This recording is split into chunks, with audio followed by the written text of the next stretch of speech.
या खुदा तेरे सादा लो बंदे कहाँ जाएं जहाँ दरवेशी भी है अय्यारी। आप समझ गए जो मैं कहना चाहता हूँ। जब बादशाह और फकीर दो लोग जब बर्बाद कर देना कौम को, तो फिर कौम का इलाज नहीं होता। लोग कहते हैं कौम खराब है।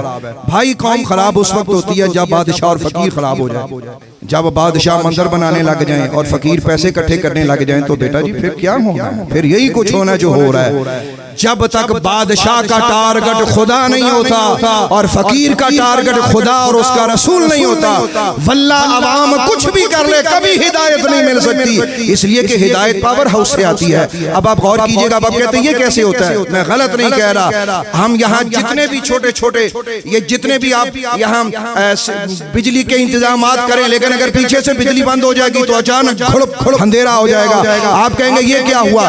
ये बिजली ईमान की अकीदे की अल्लाह वालों से मिलती है। जब अल्लाह वाले खालिस न रहेंगे तो नतीजा ये होगा कि गुमराही फैलेगी। आज अकीदे की इस्लाह करनी भी बड़ी मुश्किल है। हमें पता नहीं चलता कि अपना कौन है, बेगाना कौन है, हमारा दोस्त कौन है, हमारा दुश्मन कौन है। एक मुश्किल घड़ी में हम आ गए हैं, मतलब आएंगे नहीं, ये मुश्किल वक्त आ चुका है।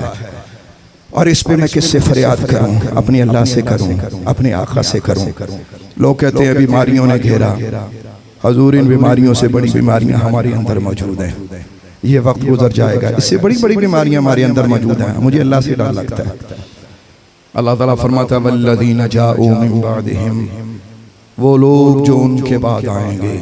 अब ये वो लोग जो उनके बाद आएंगे ये कौन है? ये सहाबा के बाद वाले तबके के बारे में कहा जा रहा है कि जो तबका सहाबा के बाद वाले लोग हैं जो आने वाले हैं। कौन? ताबईन, तबा ताबईन इला यौमिल क़यामा, क़यामत तक आने वाले सब लोग इसमें शामिल हैं। वल्लज़ीना जाऊ मिन बादिहिम, कि जो इनके बाद आएंगे। किन के बाद आएंगे? सहाबा के बाद आएंगे।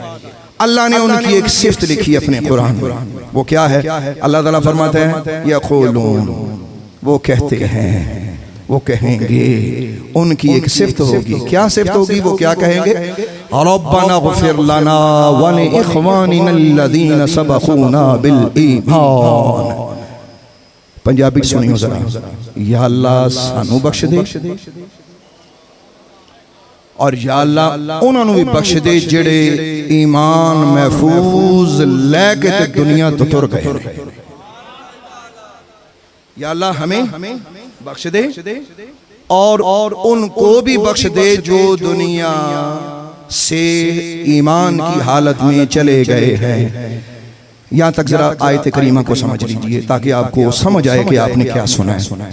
इसका मतलब ये हुआ कि सबसे पहले मोमिन की अलामत ये होगी, क्योंकि ज़ाहिर सहाबा को मानने वाला मोमिन ही तो है, तो मोमिन की अलामत ये होगी कि वो सबसे पहले लिनफ्स से ही दुआ करेगा अपने वजूद के लिए। इसका मतलब है भी जिन्हां लोगों को जेड़े खुसूसन पीर ने, जेड़े मुर्शिद ने, जेड़े रहबर ने, ये दुआ करने लगे ध्यान करया करो। ये जो अक्सर कहते पुत्र तेरा काम हो जाए, मैंने कहा हुजूर अपना भी सोचिए कि आपका भी काम हो जाए।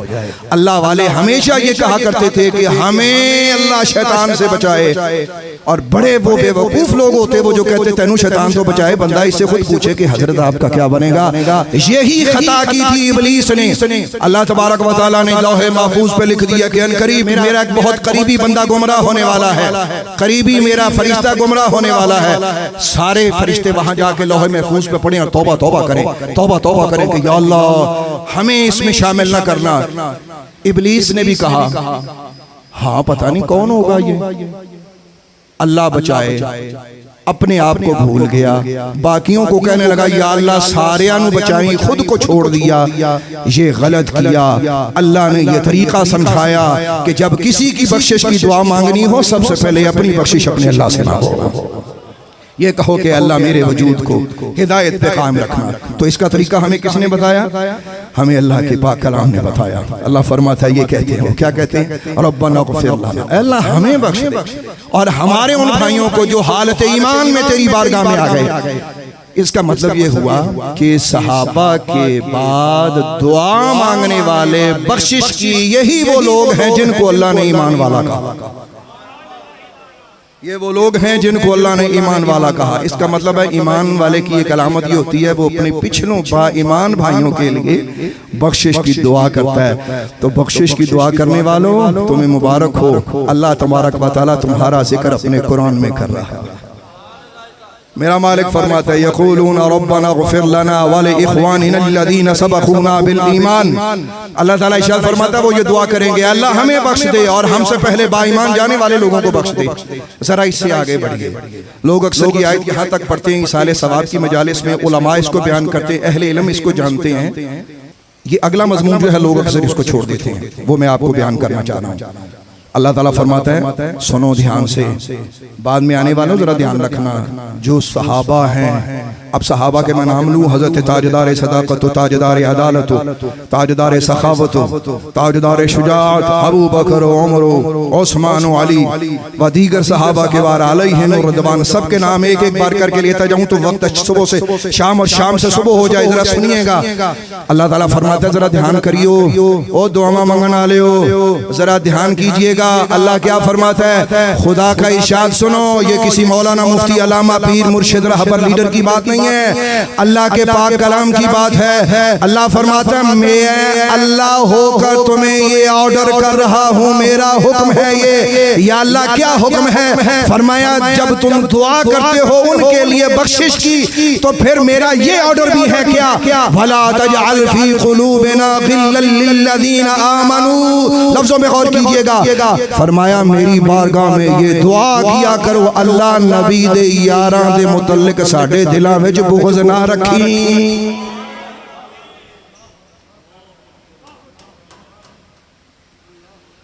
मेरी ये बात समझ आई है सबको? मैंने जी थोड़ा सा रुखी मुबारक हिलाइए, मुझे पता लगा कि आपको मेरी बात समझ आ गई है। अल्लाह ताला आपको खुश रखे। अब ये कुरान की नस है, वला तजअल फी क़ुलूबिना गिल्लन लिल्लज़ीना आमनू। ए अल्लाह जो ईमान के साथ गुजर गए हैं ना, साहिब ईमान है सहाबा, उनके ईमान की भी गवाही आपको देनी पड़ेगी। दूसरा अपने दिल को अल्लाह की बारगाह में रखना पड़ेगा। और अल्लाह फरमाता है खबरदार मेरे हबीब के सहाबा के बारे में दिल में खलश ना रखना। इसका मतलब ये हुआ कि दिलों में सहाबा की कदूरत रखने वाला बंदा ईमानदार नहीं हो सकता। ये कहां लिखा हुआ? मेरा मौक़िफ़ तो नहीं, मैंने अपना ओपिनियन, अपना तजर्बा, अपना धक्कम पेल वो तो मैं करता ही नहीं हूँ, आजिज़ इंसान हूँ मैं, नहीं किया। खुदा फरमाता है मेरे नबी के सहाबा के बारे में दुआ करने वालों, नबी के सहाबा के बारे में दिल में बुग़्ज़ मत रखना। ये फैसला है अल्लाह का। अब फिर वो आगे क्या कहते हैं, रब्बना इन्नका रऊफ़ुर रहीम, ए हमारे रब बेशक तू रऊफ़ भी है और मेहरबान भी है। अल्लाह फरमाता है मैं बख्शूंगा, उसको बख्शूंगा जिसके दिल में सहाबियों का बुग़्ज़ ना हो।